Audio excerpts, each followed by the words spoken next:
All right, Ted Arnott on the AT&T Sportsline, as promised, NFL news and notes.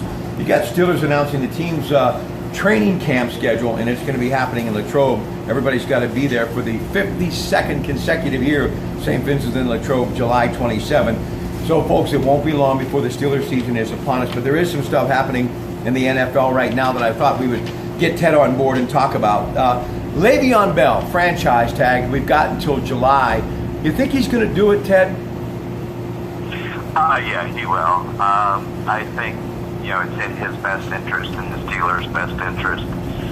He'll do that and probably play through the season, and they'll work out a long-term agreement. But he's going to have a good year, and it behooves him to have a great year. So I think he'll be playing very hard. All right, Damian Stafford and long snapper Cameron Canaday signed. They've released punter A.J. Hughes. One thing that I take away from that headline the last couple of days, a long snapper is crucial in the National Football League. Well, I mean, you look at the number of plays that the long snapper is involved in, and each play is critical. You figure if he's snapping to a punter, anything gets muffed, you're probably looking at either a touchdown for the other team or certainly unbelievable field position. And anything muffed on a extra point or a field goal are points missed. And we all know that any NFL team has X amount of possessions, and they've got to make maximum use of each possession. So if you look at all the points that are scored by field goal kickers, and they're usually a lot, it all starts with the long snapper. I want to talk about, and these are some questions that I really love, the fansteelers.com tweet and ask to the organization, and they respond to them. And I think it's an awesome feature that the Rooney organization does. This came from a gentleman talking about Tyler Mikhailovich. Last year in limited action, also looked better every week on special teams.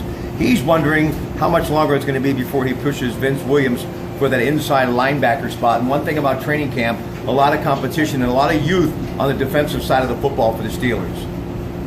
Well, yeah, and they, obviously they make a great special teams addition. He's still going to have to shine on special teams, but he'll get his playing time. I mean, let's face it, the Steelers, I think, are in pretty good shape with their linebackers, but they're not excessively deep with players with a lot of experience. So he'll get more and more experience. And if you look at the players who really have come up through the special team ranks, most are defensive players, and most spend 2 or 3 years in that kind of a position to learn the snap position as well as the special teams position. So he's got a good opportunity. All right, Sean Davis says, recovering from the shoulder injury, he'll be ready to get back on defense. How important is he to the Steelers? Well, I think he adds to the mix. They obviously need depth. If you go back and look at the AFC playoffs, I think from what you can read and from what the Steelers seem to be indicating, they're going to play a lot more man defense. So his kind of talents will become extremely important, especially in that man defensive coverage. So I think each one of those guys are going to be tested, and each one of them is going to have to perform in either nickel or dime situations. So he's going to be an important cog in the wheel. Hey, the Cleveland Browns making a long-term commitment to one of their young defenders, and they've got a lot of them too. NFL Network insider Ian Rappaport reported that linebacker Kristen Kearsley signed on Tuesday a 4-year, $38 million contract, $20 million of it guaranteed in cash. So once again, they are putting hard-earned money back into their football team in Cleveland, Ted. Yeah, they're going to be they're building a team if they can keep their consistency in their coaching and consistency in their quarterback position, which they don't have yet. They're hoping that'll mature into something this year with their new young quarterback, Notre Dame. They're going to be a team to be reckoned with in 2 or 3 years. Hey, 2 great cornerbacks in Jacksonville, and Ike Taylor, who works for the NFL Network, rates him as one of the best 1-2 punches in the league. A.A. Boya, who came over from Houston, and Jalen Ramsey. Tom Coughlin down there now in the front office, and they too are ramping up their defense. So cornerback, I'm starting to believe it's as important as a quarterback position on the offense. Well, from a defensive perspective, it is, especially with the way the NFL has evolved into a passing league. And, the quarterback is the defensive offset to the quarterback, reading what he's going to do, reading the the routes that are going to be run, being able to switch from cover 2 to a dime to a nickel, and being able to be very fluid. Also being able to cover some very fast receivers, and on occasion, if a running back gets out there on the loose, and depending on the play technique that they're using, they might have to be covering a big, fast running back.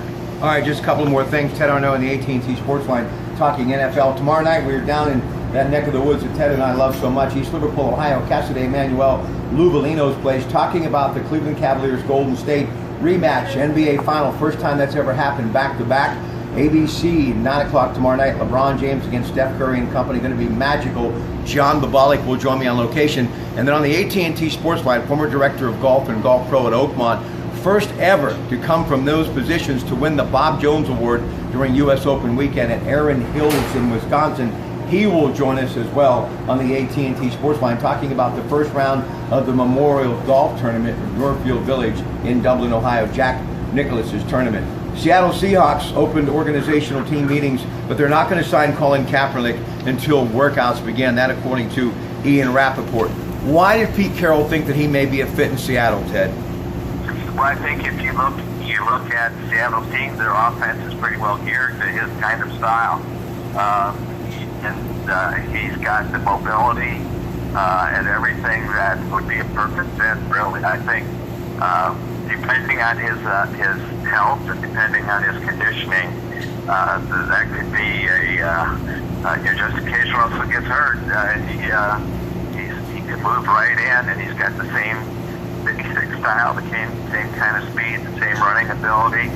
He throws a very heavy ball with speed, not so much accuracy, but I think he would be a good fit for Seattle.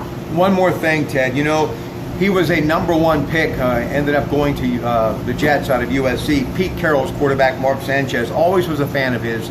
Ends up with the Jets, ends up with the Phillies, bunch of injuries, signs on with the Bears, gets busted up during OTA, so he's going to be out for a while. And this injury occurred the same day that they waived quarterback Connor Shaw to make room for Victor Cruz, who played for the Giants, a former Pro Bowl wide receiver. Talk about Mark Sanchez. What went wrong?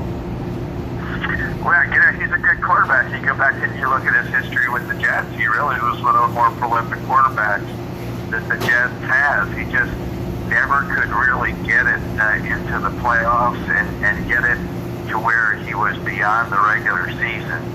And he was a good journeyman quarterback, as it turns out. But, you know, he had a lot of... he had some very bad lines that he played behind, so I think you can't put it all on him. I think he was a good quarterback, but the injury bug has really hit him, being in the back of some, like I said, questionable lines. So, I mean, but if you look at it in the long run, he's had a heck of an NFL career. Hey, listen, thank you so much, Ted. Always a pleasure. And we'll talk to you Sunday on the Coons Market Black and Gold Show at 12:30, okay? All right, good night, guys. Have a great night from the den.